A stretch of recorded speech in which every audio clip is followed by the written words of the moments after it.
আসসালামু আলাইকুম। আজকে আমরা বানাতে যাচ্ছি হোমমেড মেয়োনিজ আর অনিয়ন রিংস। আমরা প্রথমে নিয়েছি বেডগ্রাম আর অনিয়নটাকে রিং করে কেটে নিয়েছি।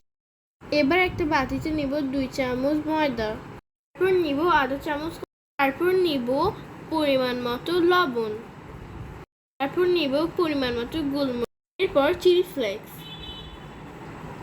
এরপর নিব পরিমাণ মতো সয়া সস। এবার পানি দিয়ে ব্যাটারটাকে ভালো করে মিশাতে হবে। সরি, আমি গোলমরিচ গুঁড়াটাকে অ্যাড করতে ভুলে গিয়েছি। সেই গুঁড়াটা দিয়ে ভালো করে নাড়াতে হবে। এবার একটা অনিয়ন রিং নিয়ে ব্যাটারের চুবায় বেডগ্রামে কোট করে নিতে হবে। এভাবে ভালো করে কোট করতে হবে। তারপর একটা প্লেটে রাখতে হবে। এরকম করে আমি সবগুলো কোট করে নিলাম।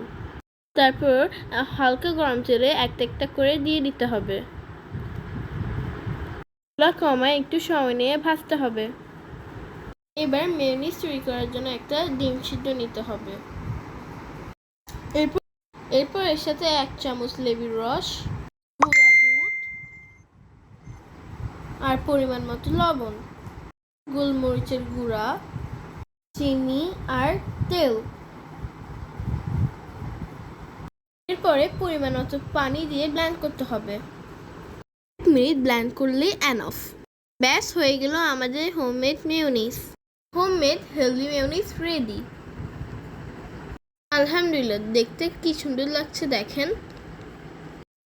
অনিয়ন রিংসটার সাথে মেয়োনিজটা খেতে কিন্তু দারুণ লাগে।